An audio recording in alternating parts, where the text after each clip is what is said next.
bienvenidos. Gracias por la oportunidad que me brinda de entrar a la sala de su casa. Hoy me encuentro desde mi hogar transmitiendo porque hay diferentes situaciones que no me permitieron llegar a la iglesia. Hoy vamos a continuar con este estudio y como quise hablar el domingo, pero antes de continuar, recuerde por favor, si usted tiene alguna pregunta o comentario o desea aportar al tema, por favor en la parte de los comentarios exprésese. Es en vivo. Hoy es mayo 29 a las 7:12. Es en vivo ahora. Si es luego, como le he comentado previamente, recuerde dejar sus comentarios y con mucho gusto, pues entonces luego trataré de contestar el mismo o de brindarle la información que usted necesite o tomar en cuenta la aportación que usted pueda brindar. Por tal razón, quiero explicar algo. El domingo en, en estos temas de liderazgo que estamos llevando a cabo en la iglesia, hice una parte para explicar la razón primaria o principal por la cual estamos llevando a cabo este tipo de estudio. Relacionado a este tema, nosotros siempre tenemos estudio bíblico, pero este tema surge producto de la carta a Corintios, que es el tema que esta transmisión tiene. ¿Por qué les digo esto? Porque yo no tengo nada, repito, en contra de Jessica Tem, aunque usted no lo crea, en contra de César Castellano, en contra de Generación 12 de esta música. No tengo nada en contra de ellos como personas. Tengo mis discrepancias plural con lo que enseñan. Pero yo he aprendido algo. Yo he aprendido algo y lo comparto contigo. Si usted lo quiere tomar, perfecto. Las iglesias no son perfectas. No lo son. No existe una iglesia perfecta. No trate de buscar una iglesia perfecta porque no existe. Pero sí quiero comentar algo. Yo no tengo problema con lo que X o Y persona comente o diga. Yo no tengo problema con lo que X o Y persona enseñe sobre la palabra, sobre lo que sea. Yo no tengo problema con eso. Yo tengo problema con lo que le siguen. Yo tengo problema con lo que reciben el mensaje. Y quiero abundar. Déjeme hacer un ajuste con la cámara porque la veo algo como que desenfocadita. Ahí me gusta más. Excelente. Un poquito lejos. Le pido perdón. No practiqué ese cero. Y no me gusta la sombra. Ok. Está bien, vámonos así. No me gusta la sombra. Perdón. Ok. Vamos a concentrarnos. El tema es más importante que la apariencia. En esta ocasión. Yo tengo problemas con lo que la gente escucha y recibe. Despierte. Deje de estar buscando excusas y argumentos para echarle la culpa a otro por lo que usted hace. Expando el pensamiento. Yo maltrato a mi esposa porque a mí me maltrataron. Yo violé a fulano porque a mí me violaron. Yo hice tal cosa por esto. Yo hice aquello por esto. Al final del camino, el responsable eres tú. Al final del camino, las consecuencias van sobre ti. Estás sobreeducado. Puerto Rico está sobreeducado sobre el evangelio. Y usted tiene claro, yo lo que le voy a decir, y yo he explicado en la iglesia, que el umbral de la muerte se abre una sola vez. No se abre dos veces, no se abre tres, se abre una sola vez. Y luego de que usted entra, no regresa. No regresa. ¿Qué quiere decir eso? Que usted tiene que ser responsable sobre lo que usted recibe como enseñanza. Claramente Pablo le advierte a Timoteo sobre estos tiempos. Y hoy vamos a tocar una porción bíblica enfocada sobre una advertencia que está en la Biblia. Usted no puede ir delante de Dios y decirle a Dios, Dios, yo no sé, yo no sabía nada de eso. Hay un término legal que dice, el no conocimiento de la ley no te exime de cumplirla, ni de las consecuencias por no cumplir la ley. En otras palabras, si eso es la ley humana, imagínate la ley divina. No hay excusa. Por tal razón, la responsabilidad total y plena es del que sigue estas personas, que no se educan. Porque quizás están escuchando lo que ellos desean escuchar. Y eso es usted. Y si usted está empezando en la fe, oiga lo que le voy a decir. Pues quiero que usted comprenda algo. Pasa que el Señor es complicado. Yo siempre lo he dicho. Dice, pastor, el Señor es fácil. Si usted lo dice, yo no se lo creo. Vamos a Balaam. Balaam está en el libro de Génesis. Génesis. No, Balaam debe estar en Número o en Deuteronomio. Balaam ve al pueblo en Éxodo. La narrativa de Balaam, búscala. No lo tenía en mente, que vino a mi mente ahora. Balaam, de la misma forma, perdón, que Yetro, el suegro de Moisés, adoraba al Dios Altísimo.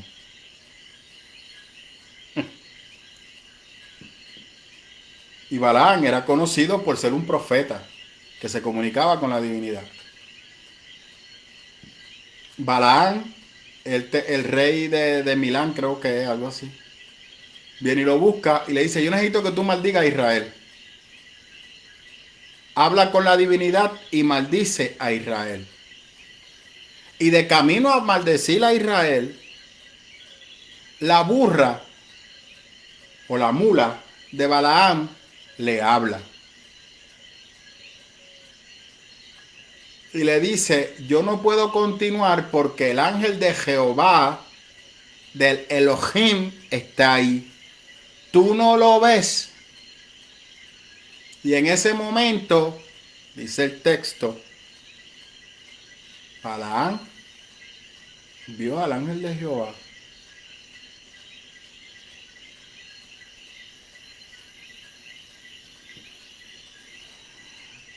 Balaam era un brujo, un vidente.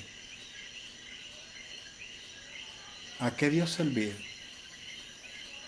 Él no pertenecía al pueblo de Israel. La ley no estaba, la ley se estaba formando.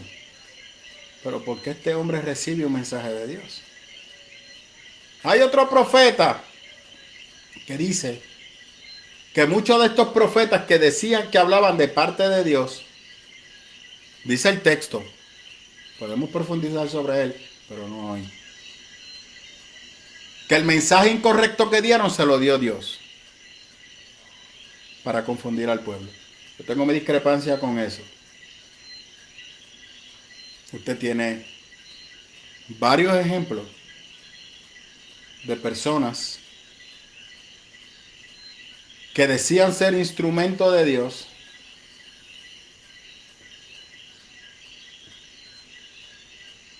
pero nunca hablaron de parte de Dios. En ese momento histórico, yo siempre le he dicho a la iglesia que la iglesia no sabe, el pueblo de Israel no sabía leer y escribir. El conocimiento descansaba sobre unos pocos y ellos tenían la responsabilidad de educar al pueblo. Hoy, en el 2024, el conocimiento no está en unos pocos, está en todos. Hay algunos que lo dominan más que otros. Totalmente de acuerdo. Pero el conocimiento es claro. Y el acceso al mismo, todo el mundo lo tiene. Usted no me venga con el cuento, con el ñeñeñé. Que a mí yo no sé leer, que la Biblia, está la Biblia hablada.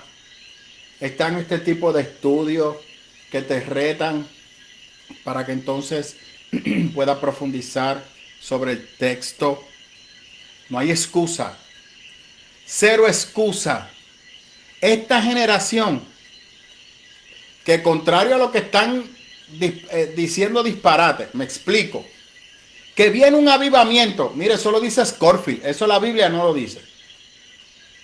Que hay en los últimos tiempos, en toda venida de Cristo, vendrá un avivamiento. Ok, vamos a ver qué dice el Señor en Mateo 24, Lucas 13 o Lucas 6, si no me equivoco. ¿Qué dice el Señor? Que en los últimos tiempos el amor de muchos se apagará. Ahí la palabra amor que Cristo está usando es el agapao. ¿Qué es agapao? Amar sin esperar nada a cambio. Un mundo cada vez más materialista, un mundo más enfocado en la autorrealización. ¿Cómo usted me puede decir a mí que viene un avivamiento? Cuando el mismo Cristo nos está diciendo que en los últimos tiempos lo menos que habrá es deseo de buscar a Dios. ¿A quién usted le cree? ¿A Cristo o a esta persona? Pastor, pero ¿significa que los avivamientos se acabaron? Yo no he dicho eso. Yo no he dicho eso, porque yo no sé cuándo Cristo viene.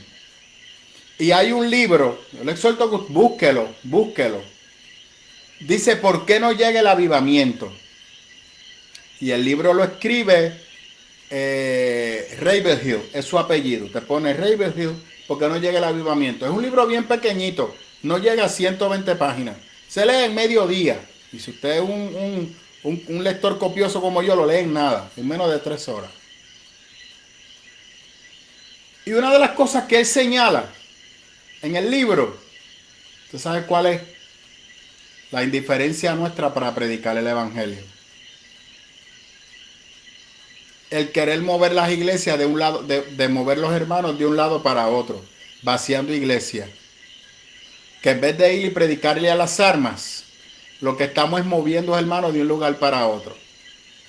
Cuando yo terminaba mi maestría, una de las notas que compartimos fueron estadísticas de cómo el crecimiento de la iglesia se ha detenido. Y yo lo he compartido en la iglesia. Porque más que personas que no se congregan, muchas comunidades de fe se pasan pescando en freezer. Se pasan invitando hermanos de otras iglesias para que vengan a sus iglesias. Y cuando vengan a sus iglesias se den cuenta que esa iglesia es mejor que la de ellos. Y entonces se queden. Y una de las cualidades de este movimiento G12 es que hacen actividades para buscar a personas que están en otras iglesias, como muy bien dice César Castellano, personas que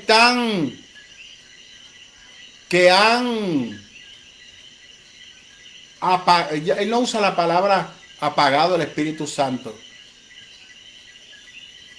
Personas que obstaculizan el trabajo del Espíritu Santo. Iglesias que se han sumergido en la religión. Iglesias que se han endeudado y han perdido la esencia. Entonces, ¿qué está haciendo? Moviendo personas que están en iglesia, moviéndolo para sus iglesias. Porque no van a predicar y a transformar vidas. Si el avivamiento no es eso no es el avivamiento. Y podemos ir por la historia, lo que han representado los avivamientos. Es un cambio de dirección que ya mismo vamos para allá. En otras palabras, ¿qué quiere decir esto? Que lamentablemente no nos estamos enfocando, no hablo de nuestra iglesia, hablo en general, en buscar almas porque la gente no quiere escuchar de Dios. Entonces, ¿qué dice Leonardo Ravenhill? ¿Y por qué los testigos de Jehová anualmente bautizan 4,000 a 5,000 personas? De hecho, los testigos de Jehová también pescan en freezer, van a diferentes iglesias, a las comunidades de fe donde la gente no conoce mucho la palabra y los parten por la misma mitad. Ya mismo vamos también a hablar de ellos. Y perdóname que use esa palabra, me refiero a confundir. Hoy como estoy en la tranquilidad de mi hogar, no tengo por qué gritar porque tengo un excelente micrófono, que es el que uso para mis transmisiones, así que no me tengo que alterar, puedo hablar bajito. Pero no muy neutral para que usted no se me duerma. Entonces, Leonardo concluye, y de hecho, en mi última clase con el doctor Gómez, Él decía que hemos dejado de predicar la palabra porque hemos dejado de amar como Jesús ama. Hemos dejado de amar las almas porque hemos reubicado a Jesús solamente enfocado en mi autorrealización. Me enfoco en mi autorrealización. Quiero realizarme, quiero mis metas, quiero lo que yo necesito y no me importan los demás. Eso dijo el profesor Gómez, que me voló la cabeza, porque es algo que yo con frecuencia predico en la iglesia. La iglesia se quiere enfocar solamente en lo que yo quiero, en lo que yo necesito, en lo que yo quiero, en lo que yo necesito. Si mi hermano llega triste, eso es que espiritualmente está apagado. Si mi hermano está enfermo, eso es que está en pecado o no cree en Dios. Si mi hermano no se sana, es porque no tiene suficiente fe para ser sano. Si mi hermano está en miseria económica, es porque no ha conocido un Dios de prosperidad que lo quiere bendecir. Eso es problema tuyo. Yo no me voy a quedar con gente que da, con gente estancada. Esa gente estancada, sácala cerca de ti porque son cargas para ti. Eso es lo que te dicen. Un solo problema, que la iglesia en el libro de los Hechos era una iglesia espiritualmente cargada, entristecida, marcada, desanimada, llena de dolor. Porque ¿qué dijo el maestro? ¿Quién ama más? ¿Al que más se le perdona o al que menos se le perdona? ¿Me sigue? Y por eso la iglesia fue unida. Por eso la iglesia luchaba.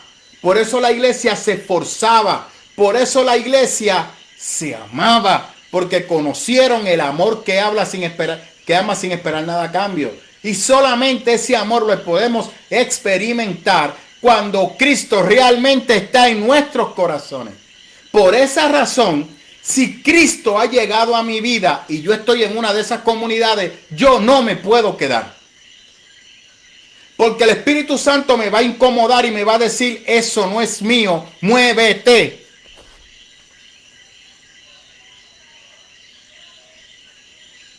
Alabe al Señor. Mire lo que dice la primera carta de Juan, capítulo 4. Voy a leer en la Dios habla hoy. Queridos hermanos, no crean ustedes todos los que dicen estar inspirados por Dios, sino pónganlos a prueba, a ver si el espíritu que hay en ellos es de Dios o no. Porque el mundo está lleno de falsos profetas. De esta manera, pueden ustedes saber quién tiene el Espíritu de Dios.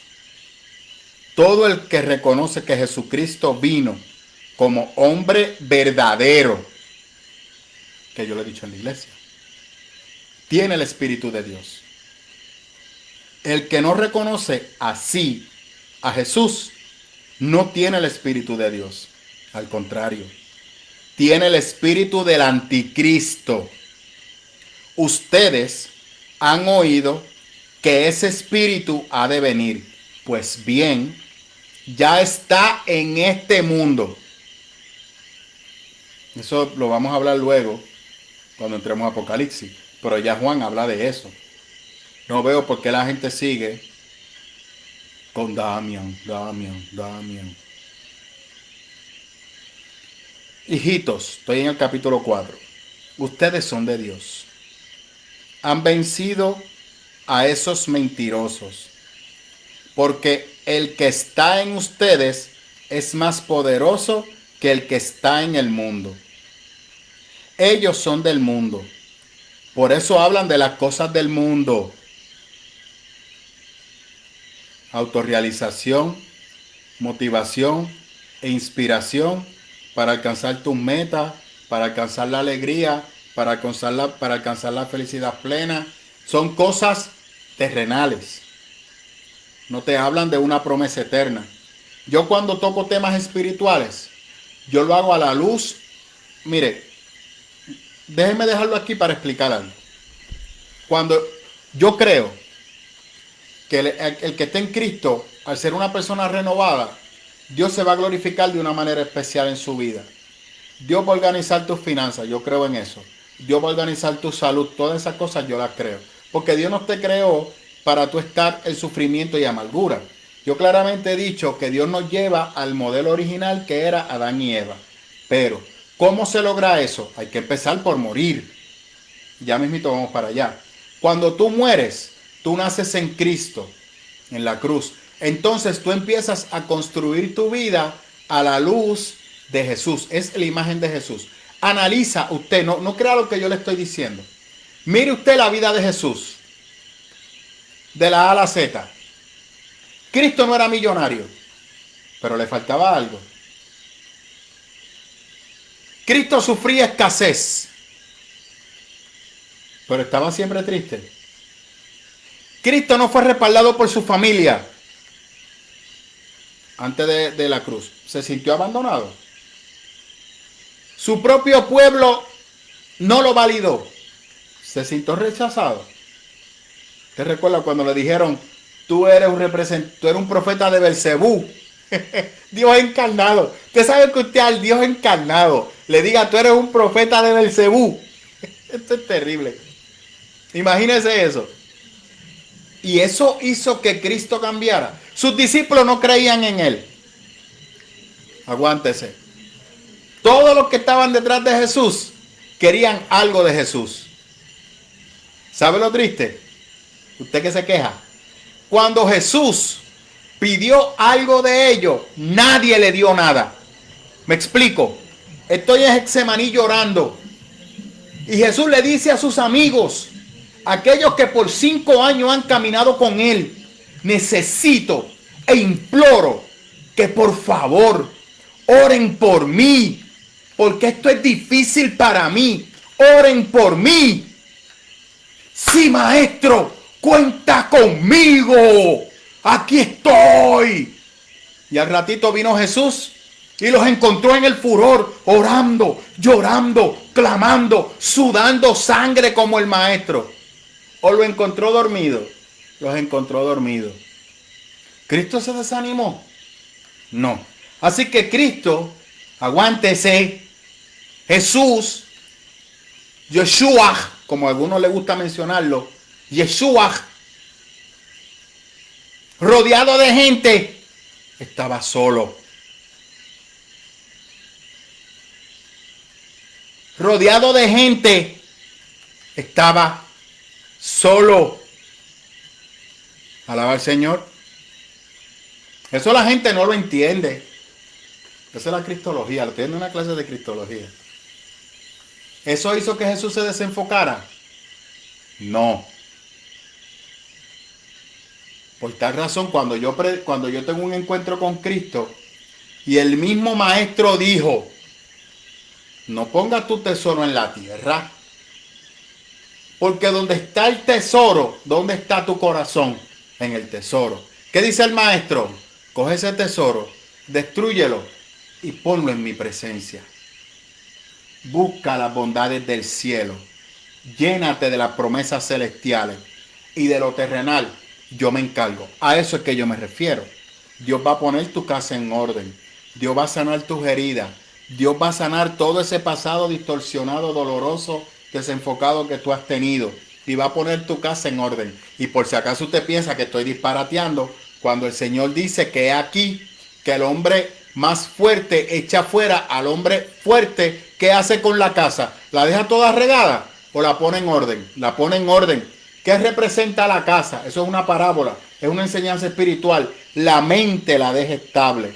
La mente la estabiliza, la pone en orden, sana las heridas, restaura tu corazón, restaura tus emociones.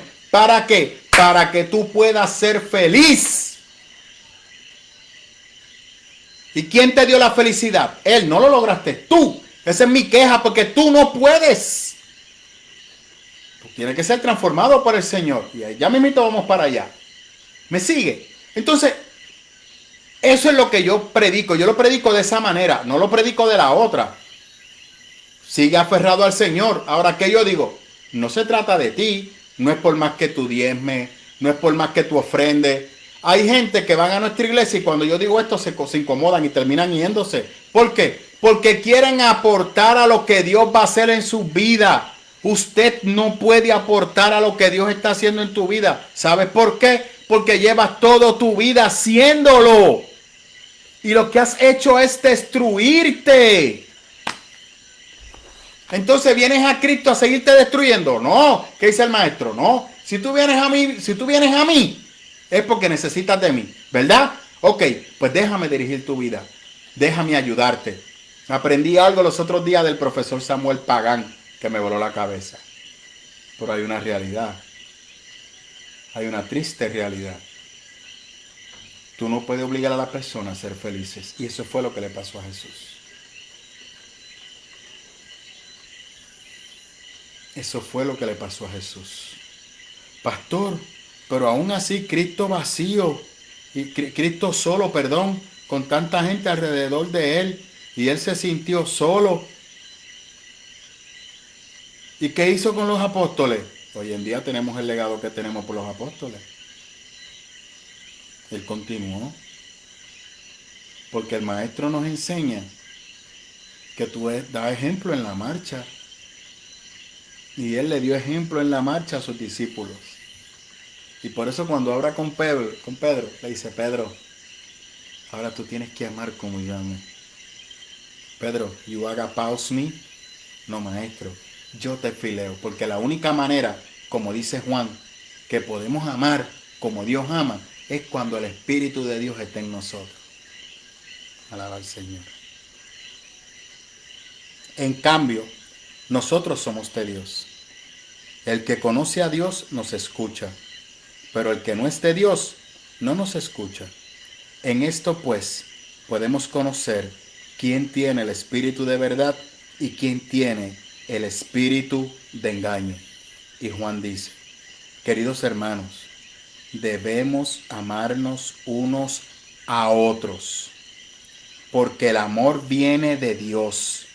Y todo el que ama es hijo de Dios y conoce a Dios. El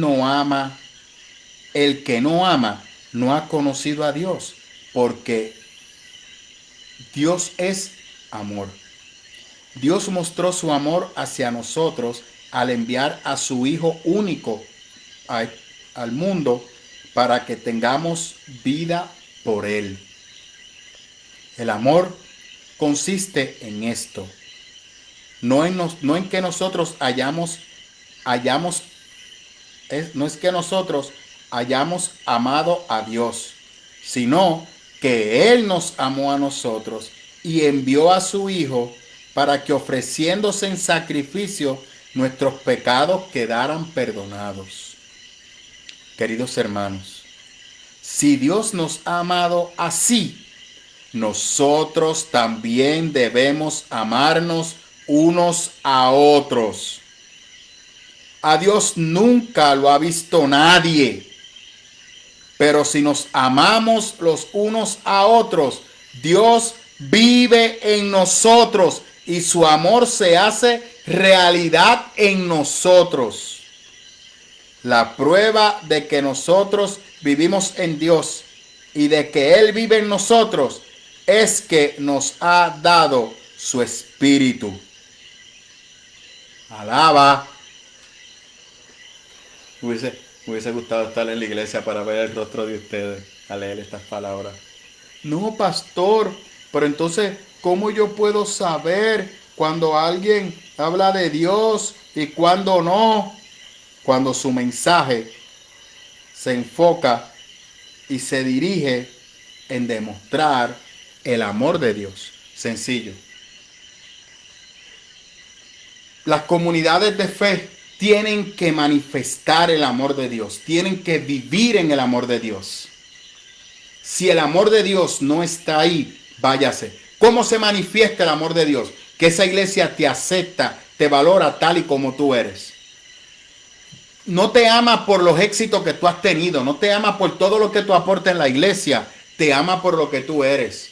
Si tú eres una persona bien fogosa, que estaba en 50 ministerios, que hacía esto y hacía lo otro y ahora la salud te abandonó, la iglesia no te puede dejar en un banco en la parte de atrás. No, tú sigues ocupando el mismo lugar porque tú eres una parte importante para la iglesia, porque tú eres parte del cuerpo de Cristo. Ahora a ti te toca disfrutar de lo que has sembrado.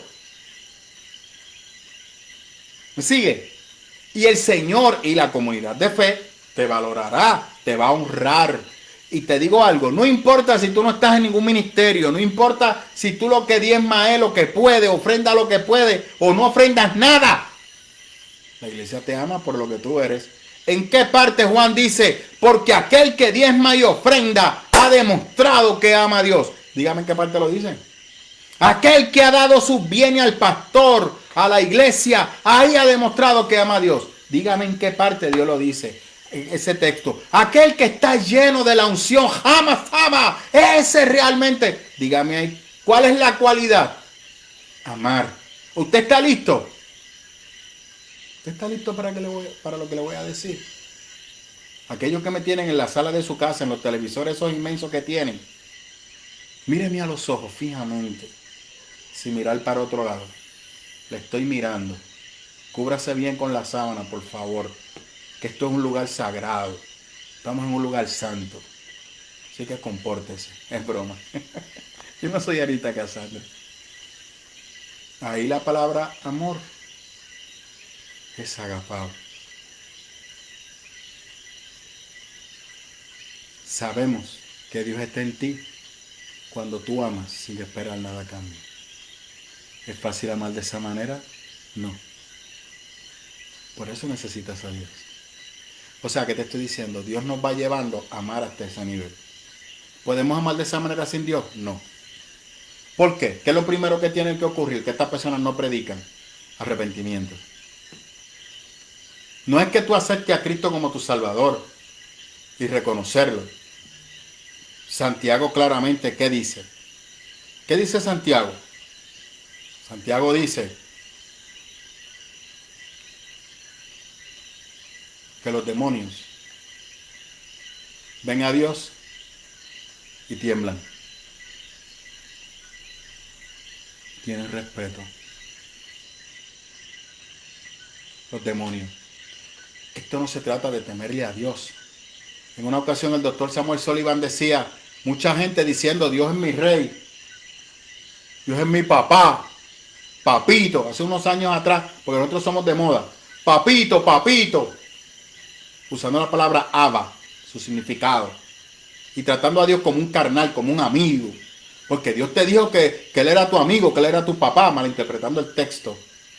Y Samuel Sullivan dice, Él ni es tu rey, Él ni es tu pana, Él no es tu papá, Él es tu creador, Él es tu salvador. A Él tú le debes la vida y a Él tú le debes lo que tú eres porque Él te salvó. Él es tu todo. ¿Te recuerda cuando Pedro se iba? Que Pedro le dice, maestro, ¿a dónde iré? Si solamente en ti hay palabra de vida. A eso me refiero. Él es todo. ¿Me escuchó?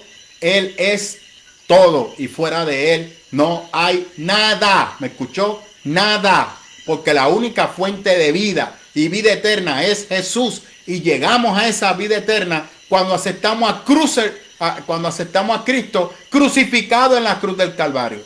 No le quitamos nada. Mira lo que dice Juan. Cuando hemos reconocido que Jesús se encarnó. ¿Por qué Juan usa ese término ahí? Porque Juan está peleando con los gnósticos que dicen que Cristo nunca se encarnó. Ahí trae los testigos de Jehová, que es mentira. Entonces, a veces los cristianos queremos ser tan... Esa palabra también Samuel Sullivan la usa. Tan tolerante que queremos aceptar lo que sea. Porque, ¿verdad? Después que tú alabes a Dios no hay problema. El problema está que usted no está alabando a Dios. Yo no sé a quién usted está alabando. Porque si usted no reconoce que Cristo nació, que Cristo fue un hombre común y corriente, que Cristo murió en la cruz del Calvario, que Cristo resucitó y la razón por la cual hizo todo eso fue por nuestros pecados. Por defecto, tú no eres cristiano, tú eres otra cosa. Entonces, si tú alteras eso, ¿qué dice Juan? No te sientes a hablar con esa gente, porque su mensaje te va a crear confusión. Lamentablemente, hemos minimizado que no importa Al final, cuando, lo que Dios va a ver es la intención de tu corazón. Eso es lo que te va a juzgar. Porque aquí no hay excusa. Le pido disculpas que sea tan cruel. Le pido disculpas que sea tan sincero. Le pido disculpas que sea tan transparente. Pero eso es lo que la Biblia enseña. Y eso es lo que estamos viendo ahora. Y ese es el problema. Que hemos entrado en la falacia de que no importa cómo tú busques a Dios. Después que lo busques, está todo bien. Y eso está mal. La Biblia nos enseña la manera correcta para buscar a Dios. Y en ella nos educamos para no cometer los errores que nos pueden apartar de la salvación eterna en Cristo. Pastor, ¿y cómo yo hago eso? Mire, arrepintiéndose. Un arrepentimiento. ¿Qué es arrepentimiento? Cuando usted va para San Juan y dice, ¿sabes qué? Yo he decidido no ir para San Juan, mejor me voy para mi iglesia. ¿Qué usted hizo? Usted se arrepintió. Amartía. No, amartía no, es otra. Amartía es pecado. ¿Qué usted hizo? Usted dio un cambio de dirección. En otras palabras, antes tu vida estaba llena de amargura, cambio de dirección. Quiero gozo, quiero paz. Antes tú te dirigías por el dinero, la codicia y la avaricia. No, quiero vivir una vida sin complejos, sin ningún tipo de inseguridad. Antes tú vivías una vida desenfocada, barranca abajo. No, quiero vivir ahora una vida más centrada, fundamentada en el amor y el cuidado de Dios. Y por ahí usted sigue. Ah, pero pastor, y el conocer la palabra y profundizar, eso me va a hacer salvo. Si yo soy parte de la iglesia, si yo hago esto, si yo hago lo otro. Ok, vamos a la palabra. Jesús tiene frente a sí a Nicodemo. Hay personas que dicen unas cosas. A veces yo digo disparate y la gente se molesta. No voy a usar la palabra disparate. Voy a usar falsa enseñanza. Nicodemo está frente a Jesús. Dice, maestro, ¿qué tengo que hacer para llegar a la vida eterna? Previo a eso, Nicodemo dice, maestro, nadie haría las cosas que tú haces, hablaría las cosas que tú hablas, si no es respaldado por el Todopoderoso, por Elohim, por el Elohim. Tú eres el enviado del Elohim. Eso usted dice, pastor, lo reconoció como su salvador. Sigue la conversación. Nicodemo, debes de nacer del agua y del espíritu. Maestro, ¿cómo un hombre puede entrar otra vez en el útero de su madre para volver a nacer? Eso no makes sense. Nicodemo, tú eres un maestro de la ley y no entiendes estas cosas.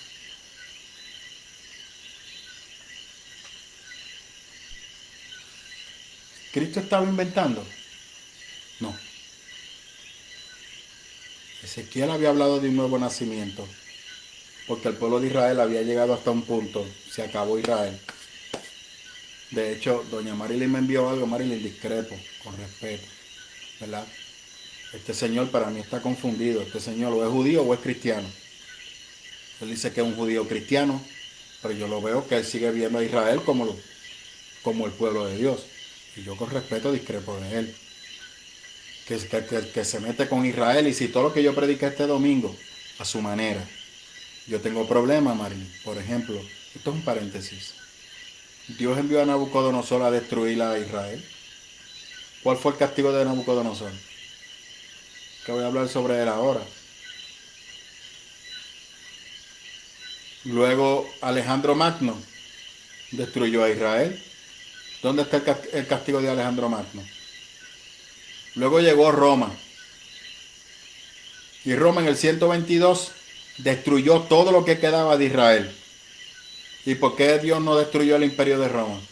Que de hecho se contradice, porque él mismo dice que el imperio de Roma, en otra transmisión previa que él hizo sobre las cosas esas que él predica, los procesos de como las etapas. Él tiene un nombre, ahora mismo no recuerdo.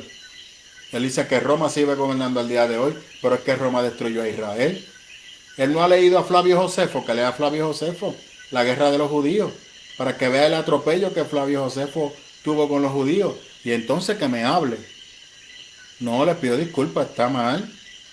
Lo que le pasó al primer ministro de Irán, eso fue un conflicto interno. Se sospecha que internamente alguien lo eliminó porque no continúa el ataque en contra de Israel. Y se entiende que el que está ahora va a ser más agresivo en contra de Israel. Así que eso fue un conflicto interno. No que Dios cogió el helicóptero y se lo mató. Porque entonces, ¿qué clase de Dios seguimos predicando en el Antiguo Testamento? Entonces le digo, para mí este señor es más judío que cristiano. Siempre lo he visto igual. Eso de judío o cristiano no me hace sentido. ¿Usted es judío o usted es cristiano? Usted tiene que escoger. Pablo no era judío, Pablo era cristiano. Pablo claramente se confesó como cristiano, no judío. Y cuando citó al judaísmo, lo citó como una tradición, como su raíz nacional, que ya mismito vamos también a hablar sobre eso. La raíz nacional, porque este ejemplo ahora todo se me conecta. ¿Por qué lo digo? Y ya cierro el paréntesis. ¿Quién era Nicodemo? ¿A qué grupo pertenecía Nicodemo? A los fariseos. ¿Quiénes eran los fariseos? Viene alguien por ahí y dice, eran unos hipócritas. Tenga cuidado, bájele 5. Bájele 5, porque si usted dice eso, usted es un disparatero. Perdón, dije que no iba a usar esa palabra. Si usted dice eso, usted está en error. Usted está en error. ¿Por qué? Vamos a hablar. Cuando el pueblo regresa de Babilonia, al regresar de Babilonia, Israel estaba destruido. No había nadie en Israel. Usted tiene el libro de Esdras y tiene Nehemías. El pueblo reconstruye todo.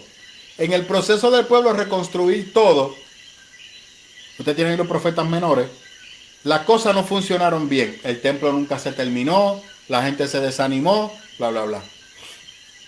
Hay un libro que no aparece en la Biblia de la Reina Valera.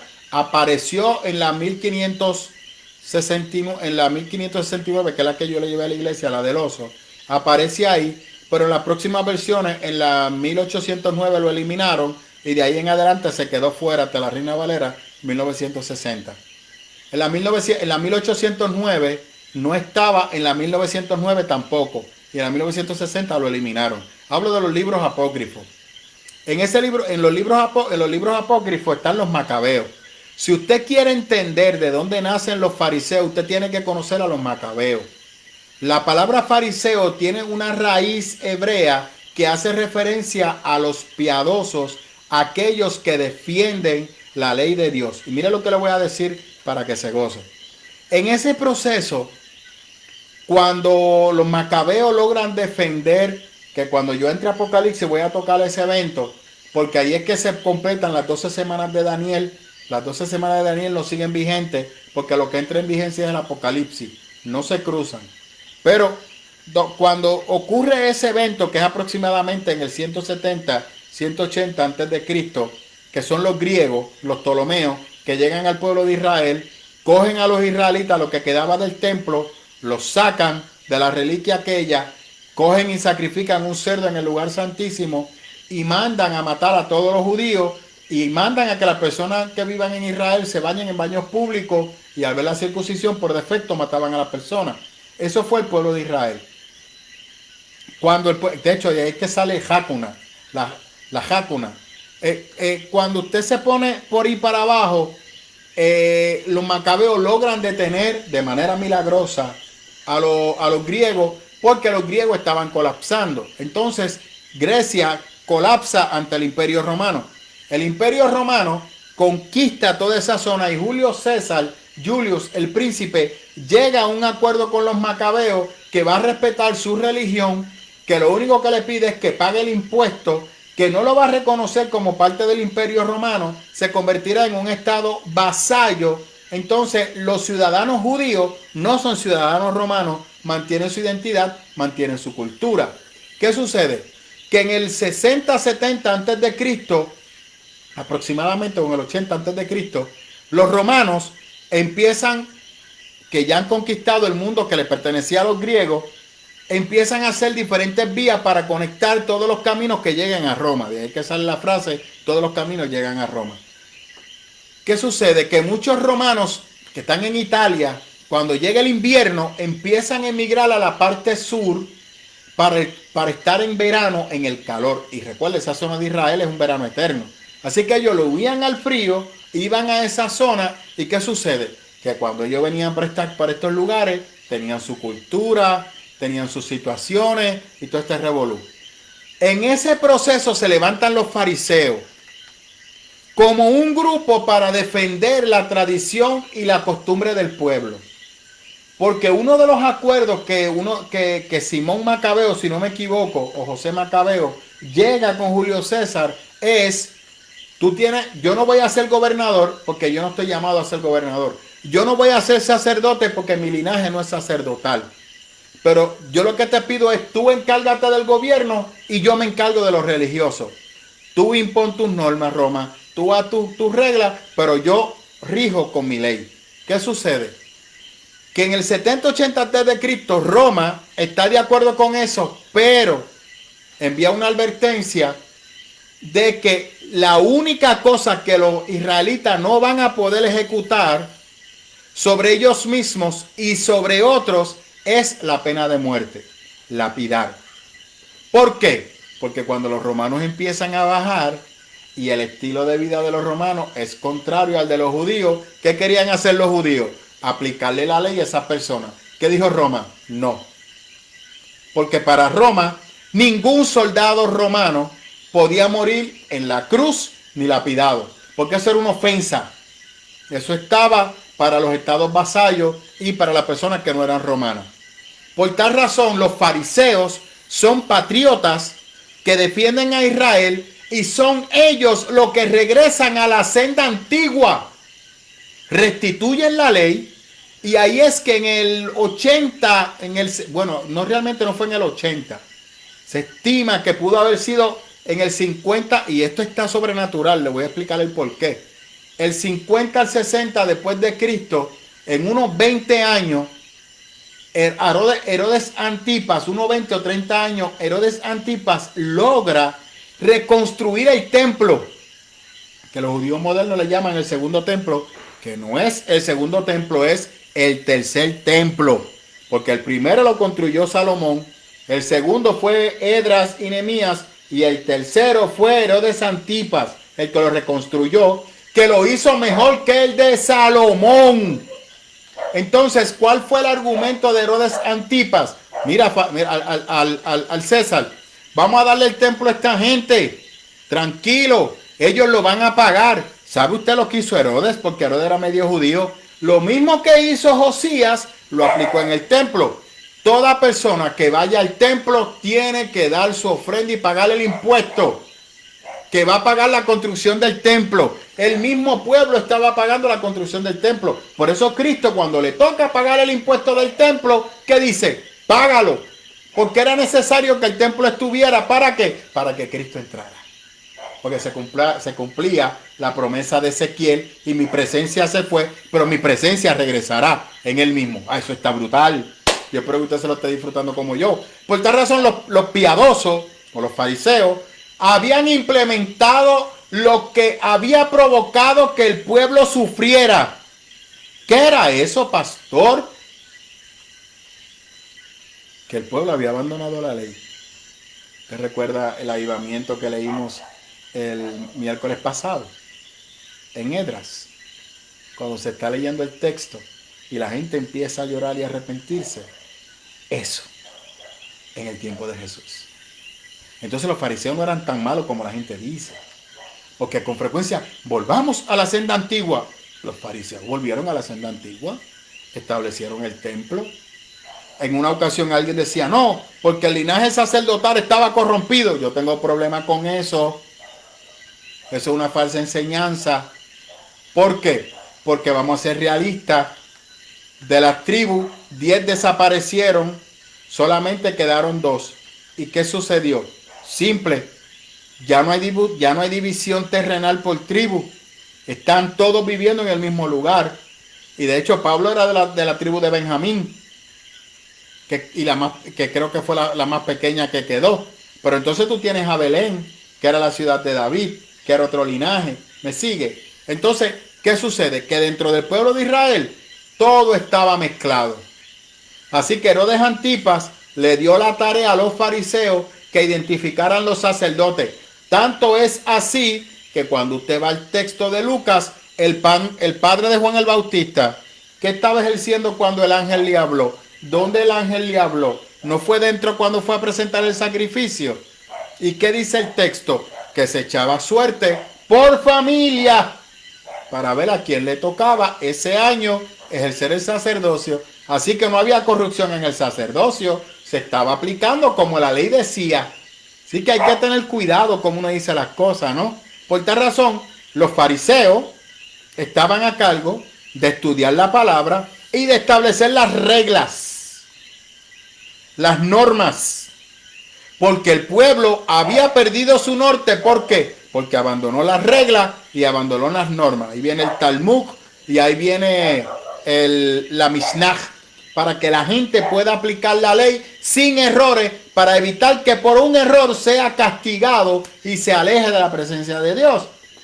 Entonces, pastor, ¿cuál era el problema entonces de los fariseos? ¿Por qué Cristo le habló tan fuerte? Simple. Porque dejaron de amar como Dios ama. Lo que dice Juan. Tú puedes ser muy religioso, pero si el amor de Dios no ha provocado un cambio en ti, de nada sirve. Alaba. Nicodemo, un escriba de la ley, una persona que conoce la ley, Cristo le dice lo mismo que Juan el Bautista. ¿Cuál era el mensaje de Juan el Bautista para los fariseos, los escribas y los que iban a verlo? Arrepiéntete de tus pecados. ¿Qué he dicho que es arrepentirse? Cambio de dirección. Cambia de dirección de tu vida. Tú estás aplicando la ley de manera incorrecta. ¿Qué dijo Ezequiel? Voy a colocar en usted un corazón de carne. ¿Qué Juan el Bautista le está diciendo? Tienes que permitir que el corazón de carne nazca en ti. ¿Cómo nace ese corazón de carne? Cuando usted nace nuevamente del Espíritu. ¿Qué le dice Cristo? Nicodemo, tienes que morir, tienes que arrepentirte, tienes que permitir que yo sea quien dirija tu vida, que yo sea quien la llene.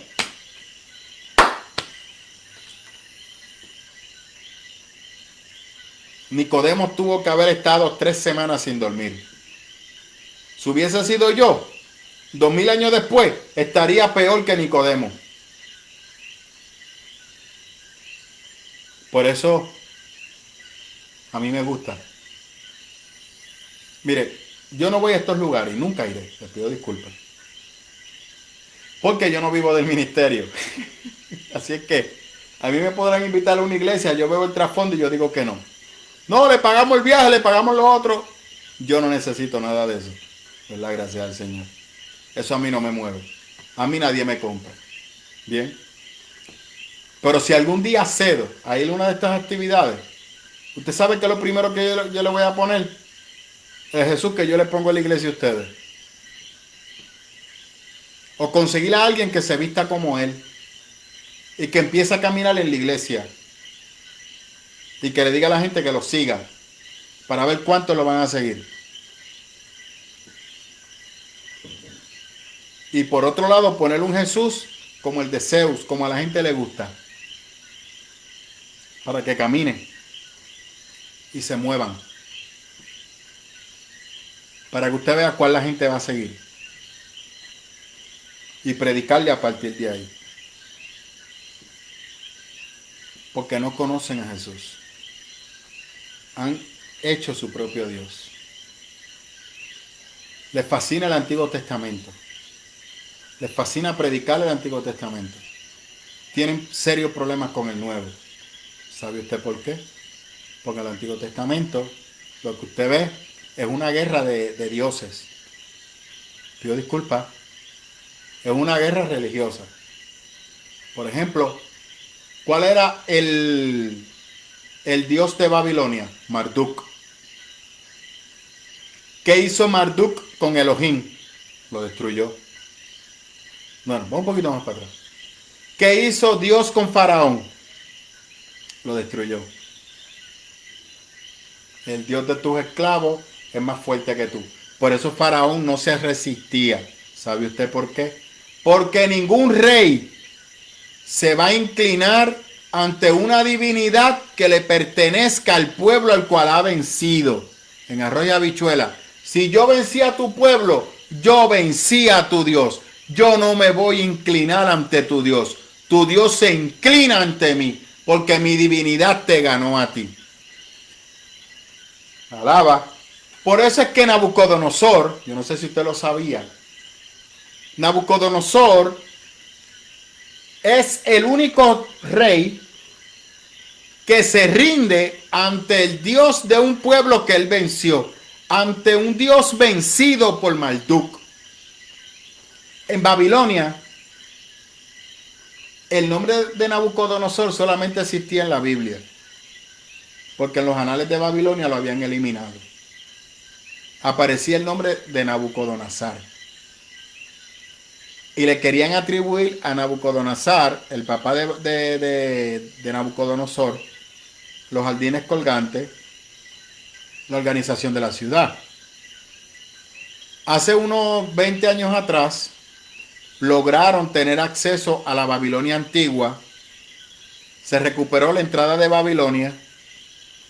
Se recuperó una idea de cómo estaba la ciudad debidamente organizada. Babilonia fueron los primeros en establecer un sistema sanitario donde había agua que fluía, que iba por las casas, y desarrollaron un sistema de riego automático. Un sistema de riego automático. Y al establecer ese sistema de riego automático, un sistema de riego automático, los jardines colgantes, estructurar la ciudad y todo el imperio de Babilonia en sátrapas, eso fue idea de Nabucodonosor, no de su papá. Cuando hacen los descubrimientos, entonces se encuentra escrito el nombre de Nabucodonosor y una breve historia que dice que recibió una maldición de uno de los dioses de los pueblos que él había esclavizado y que lo volvió loco y que murió loco. ¿Qué le parece? ¿Por qué? Porque los babilónicos no iban a reconocer que Marduk estaba vencido. Los babilónicos nunca reconocerían que Marduk estaba vencido, y menos que su rey estaba adorando al Dios de sus esclavos. Eso era lo que costaba adorar a Dios en el Antiguo Testamento. Pero es más fácil predicar al Dios antiguo testamentario que defiende a su pueblo. Porque ¿qué es lo que te dice? No. Bueno, el otro día estaba escuchando un título de una predicación, la manera correcta de orar para que Dios te conteste. Entonces tú puedes manipular a Dios. Lo que pasa es que no lo puedes manipular porque es que tú no tienes suficiente fe para creer. Entonces tú puedes cambiar la voluntad de Dios. Y te citan porciones distorsionadas antiguo testamentaria. La mayoría de los mensajes de estos grupos se fundamentan en el Antiguo Testamento. La unción de Elías, la unción de Eliseo, la unción de Isaías, cosas así. Pero no te hablan del sacrificio de Jesús. No te miran nada de eso a la luz de Jesús. ¿Por qué? Porque usted tiene problemas. Porque la visión antiguo testamentaria de esos profetas no tiene vigencia en la iglesia. Yo hace tiempo hablaba sobre eso. Por eso Juan está advirtiendo. ¿Por qué? Porque dentro de las iglesias muchos recibieron el evangelio y al ver lo que representaba seguir a Cristo, se apartaron. Se juntan con los gnósticos y cogen el mensaje de Jesús y lo adaptan a una visión más comercial, más grecorromana, más actualizada, para predicar a un público que pueda recibir ese mensaje de una manera más efectiva. Y lograron sembrar en la iglesia la duda que provocó que muchos hermanos se desenfocaran y vieran a Jesús de la manera incorrecta a como se le había enseñado. Entonces, Juan, que tiene la misma lucha que Pablo, recuerde, Juan escribe más adelante. Juan escribe después de Pablo. Juan está dándole seguimiento a lo que Pablo escribió. Porque posiblemente al momento de esta carta ya Pablo no está. El último que queda es el anciano. Por eso Juan le dice mis hijitos. Porque ya está hablando a una iglesia que ha ido creciendo. Aléjate de estas personas. No compartas con ellos porque te van a llevar al engaño. Porque en aquel momento histórico la gente no tenía Biblia. No tenía lo que usted y yo tenemos hoy. No tenían una estructura teológica, hermenéutica, que les permitiera estudiar el texto. Y muchas de estas personas que son arrastradas por estos grupos, ¿de qué carecen? Del conocimiento bíblico. ¿Qué es lo primero que estas comunidades de fe hacen? Que te dan unos estudios bíblicos que son más devocionales que realmente otra cosa. O sea, un libro devocional de Joyce Meyer te enseña más que lo que te enseñan en tu iglesia. Seguimos igual que los católicos, muchas veces enseñando tradiciones, porque es lo que la gente quiere escuchar. La gente no quiere que le reten el pensamiento. Los hermanos no quieren que le cuestionen lo que han creído.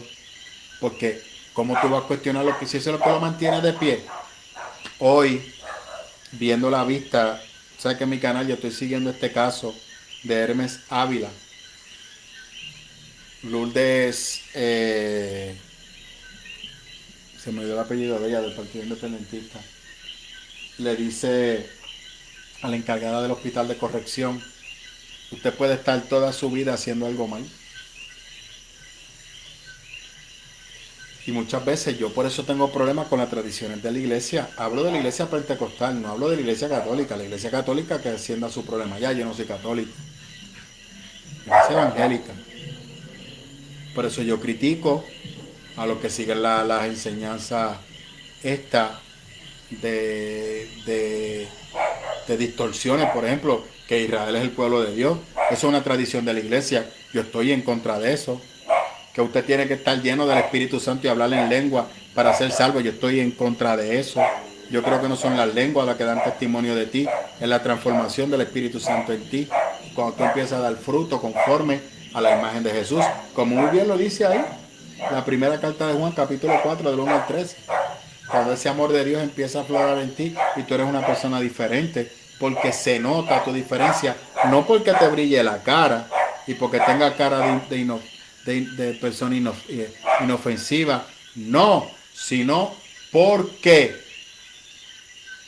amas como Cristo ama. Tratas las personas diferentes porque son un reflejo de Dios. Pues como dice, ¿qué dice él? Porque nadie ha visto a Dios, pero cuando nos amamos mutuamente, estamos amando a Dios, porque mi semejante es un reflejo de Dios.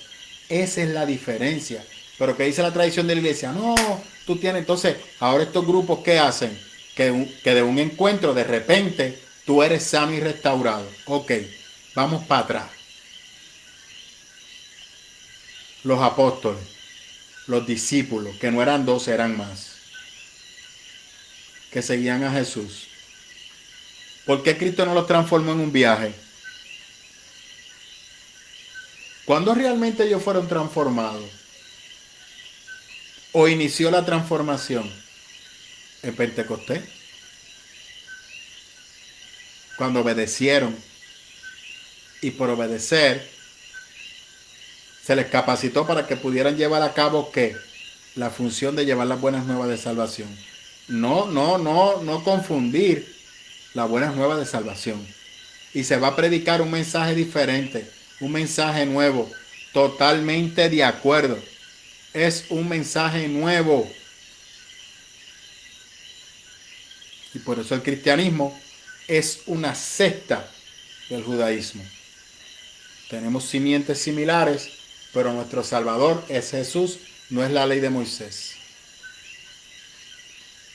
Entonces, si usted no conoce la fuente de su salvación, que es la palabra, si usted no domina ese vehículo, usted tiene problemas. Porque usted está buscando a Dios de buenas intenciones.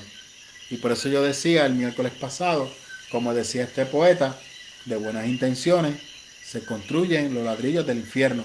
¿Qué dice Juan? No son las buenas intenciones, es el amor de Dios en ti.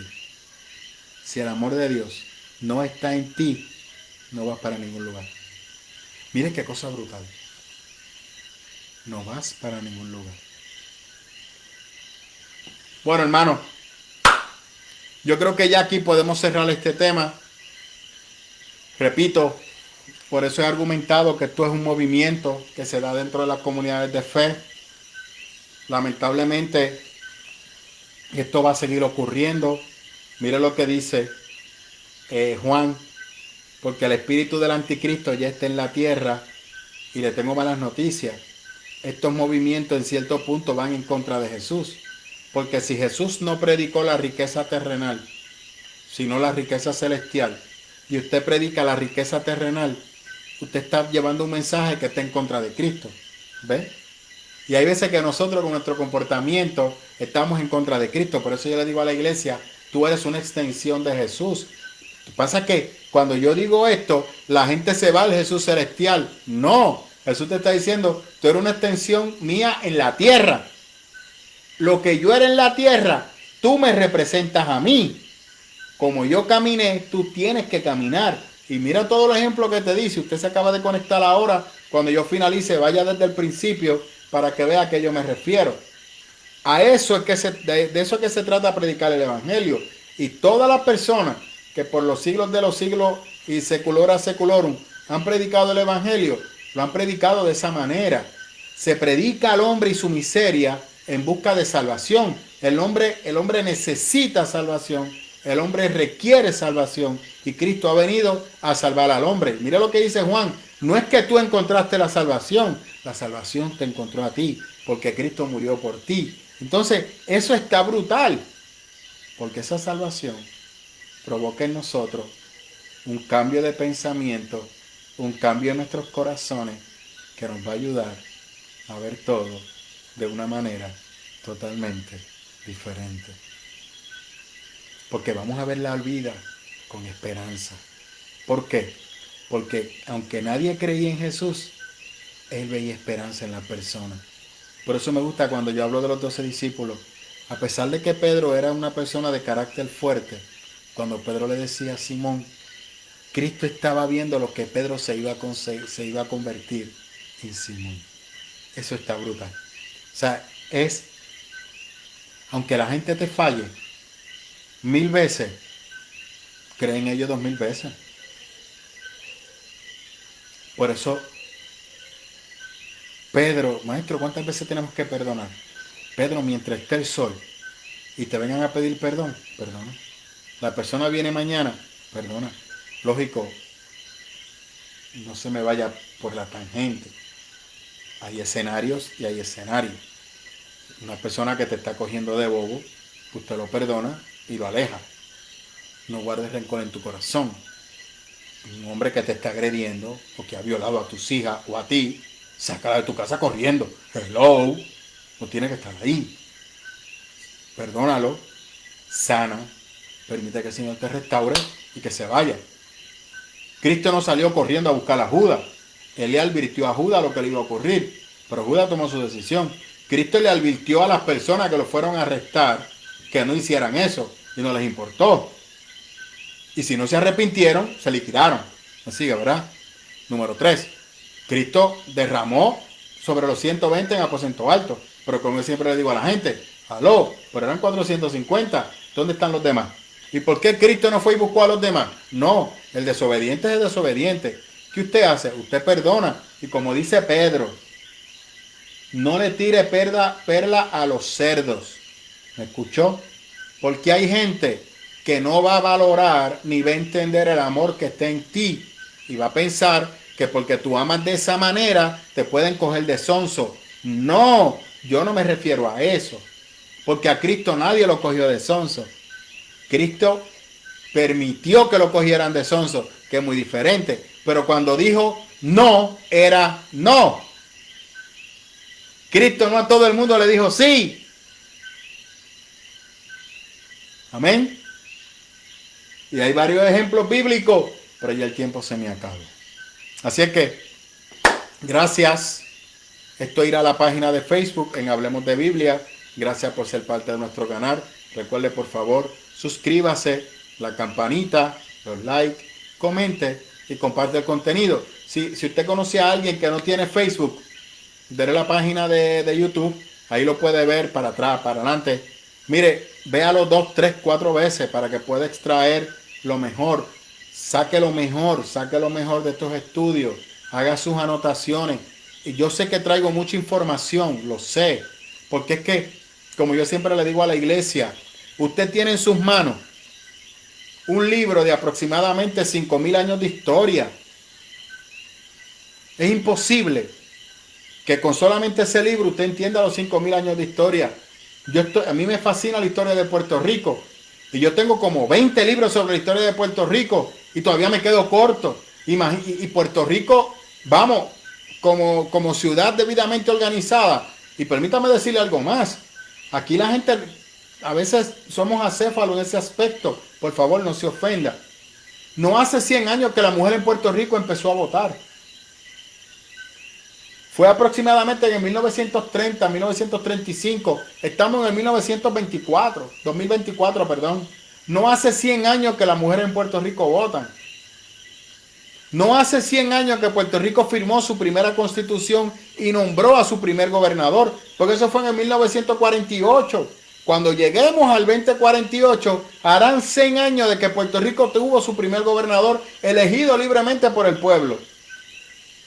Y yo voy por 20 libros y todavía hay parte de Puerto Rico que no la conozco. Imagínese usted 5,000 años de historia. ¿Sabe el problema? Que si no profundizamos sobre lo que rodea la Biblia, nunca vamos a entender lo que el texto nos está diciendo.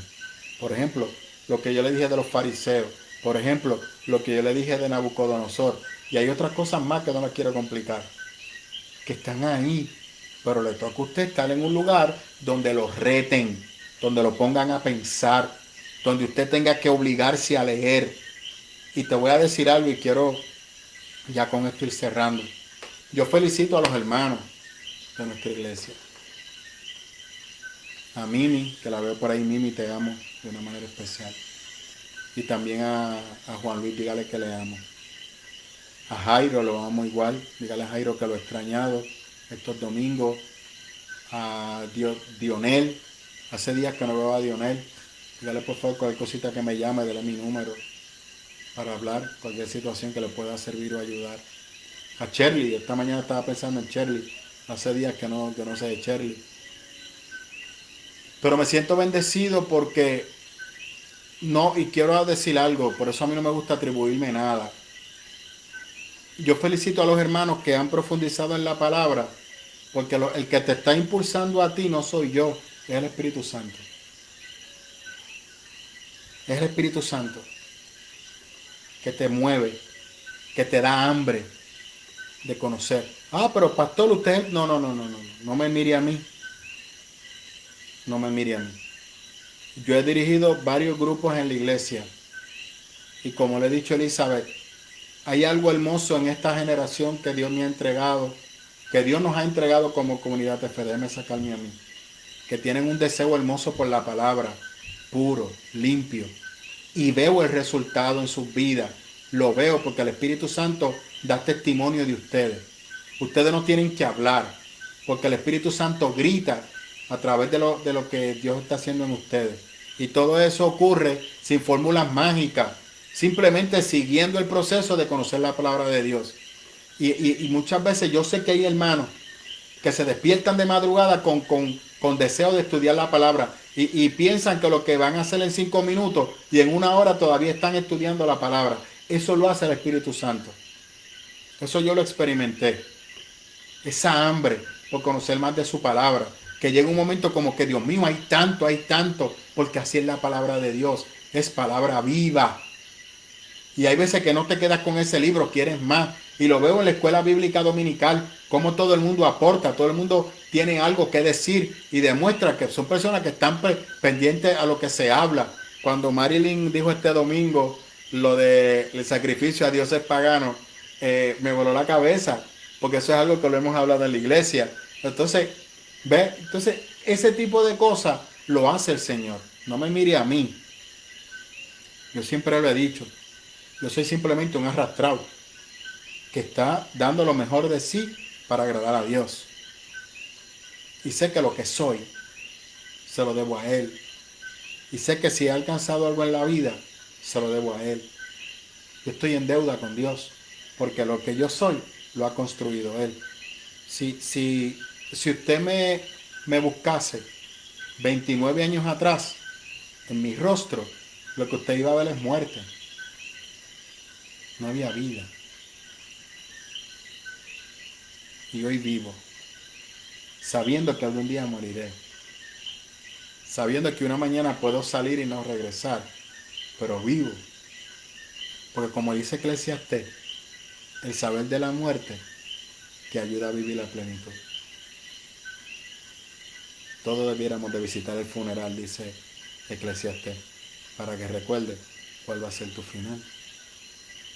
Así que vive lleno del Señor, llénate de su palabra, llénate de la plenitud del Espíritu Santo, de los dones, disfrútalos, anhélalos.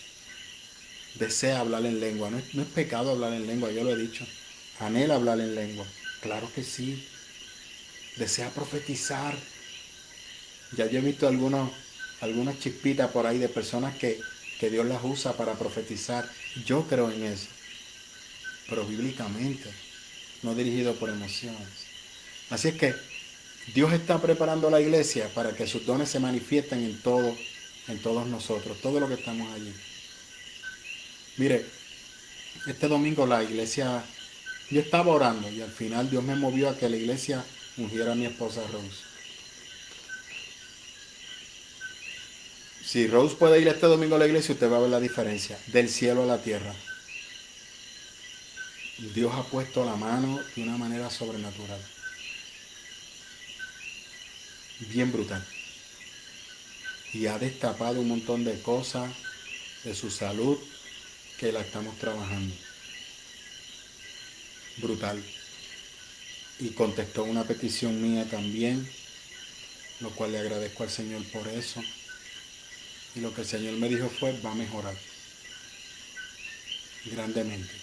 Van a ver la diferencia. Y yo me quedé, wow, Señor, gracias. Todo porque la iglesia oró. Cuando yo le pido perdón, por favor, usted puede llamar a 40,000 iglesias para que oren, pero cuando usted llama a la nuestra para que oren, Dios responde. Y no es por mí.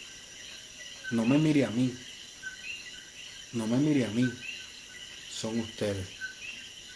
Porque ustedes han aprendido a creerle a un Dios vivo, a un Dios presente, a un Dios que es real, que no está en el cielo escuchando violines, que está aquí, que habita entre nosotros, presente entre nosotros, que te escucha. Has aprendido a ser transparente, no a vivir doble vida. Eso hace que Dios escuche la oración de nuestra iglesia. Le pido perdón a Ramonita, por eso Félix está vivo. Perdóname, Ramonita. Es lo que el Señor me mostró. No te incomodes. Hablo de... no Félix, el esposo de Arely. Hablo del otro Félix. Félix Marrero. Por eso Rose está viva. Por eso Doña Mary está viva. Que ahora está de viaje. Y ahí invito a ver esta transmisión. Porque la iglesia oró. ¿Ve? Dios escucha tu oración. Dios la escucha. Pero no tiene nada que ver conmigo. No me mire a mí. Yo te estoy dando a ti lo mismo que el Señor me ha dado. Pero como estamos unánimes, colocando la palabra del Señor por encima de nosotros mismos, y eso entonces me lleva a darle las gracias por soportarme. Y les hablo en serio. A veces yo le digo esto a ustedes y ustedes se ríen pensando que yo estoy... No. Yo les soy bien honesto. Yo no sé si yo me soportaría yo siendo mi propio alumno. Yo sentándome frente a mí, yo no me soportaría, con toda sinceridad. Porque contrario a lo que ustedes piensan, yo mismo a veces escucho los estudios y tengo que obligarme a escucharlo porque contrario, Manuel, la verdad es que tú, sí, pero entonces me ministra de una manera tan sobrenatural que vuelvo y lo escucho, y vuelvo y lo escucho. A veces que hay estudios, el estudio del domingo yo lo he escuchado ya 4 veces, 4 veces, y 4 veces Dios me ha mostrado cosas diferentes. ¿Ves? A eso me refiero. Es un Dios vivo y está vivo en su palabra. Y yo tenía un profesor, Ramón Quiñones, que decía: en el momento que usted abre la Biblia, se abre la boca de Dios. Dios te va a hablar. Y esa es la experiencia que yo quiero que tú tengas. Que cuando tú abras la Biblia, sienta que Dios te habla. Que cuando te levantes a las 3 de la mañana por una porción bíblica, dure 2 horas en la porción bíblica y todavía te cuenta y esperando que el pastor se levante para llamarlo a las 5:30 de la mañana. Pastor, vi esto, explique qué es esto, eso está brutal. Como alguna gente me hacen, a eso me refiero. Eso es el Espíritu Santo trabajando en ti. Eso tú no lo provocas, lo produce el Señor. Amén. A los hermanos, déjenme ver si tengo peticiones por acá. Nivia, gracias por estar conectada. Mimi, ya yo te escribí, te dije lo que sentía por ti, estoy loco por verte. Paola, se le fue la luz. Paola, la luz llegó aquí ahora. Yo tengo placa, pero la luz apenas llegó, antes de empezar la transmisión llegó la luz. De hecho, ayer se advirtió, usted que me está mirando, ayer se advirtió que vienen apagones. Pues como estamos con estos calores, hay sobrecargas. Y hay varias de las plantas que no están en un 100%. Así que eso está provocando inestabilidad en el sistema, en la red eléctrica. Sea usted prudente, sea paciente. Si usted tiene placa, pues usted está querido. Si usted no tiene placa, pues evalúe tener placa. Si no, una plantita para que usted pueda, ¿verdad? Lo que vive en urbanizaciones, pues ya es otro tema. El que vive rentado es otro tema. Pero prepárese, tenga su plan B, porque se va a estar yendo la luz este verano. Y le advierto a la iglesia, viene un huracán este año para Puerto Rico. ¿Qué tan grande puede ser? No sé. Pero viene. Prepárese. Apúntelo. Mayo 29 a las 8:34. La iglesia Shekinah, Bajura Vega Alta, te advierte que viene un huracán. Y yo no soy profeta quincallero, pero me atrevo a decirte, así te dice el Señor. Así que usted desde ahora tenga su plan de contingencia, tenga su plan de emergencia. Y va a ser antes de lo que usted piensa. No va a venir como el de los demás. Amén. Prepárese. Le amo de una manera especial. No veo peticiones.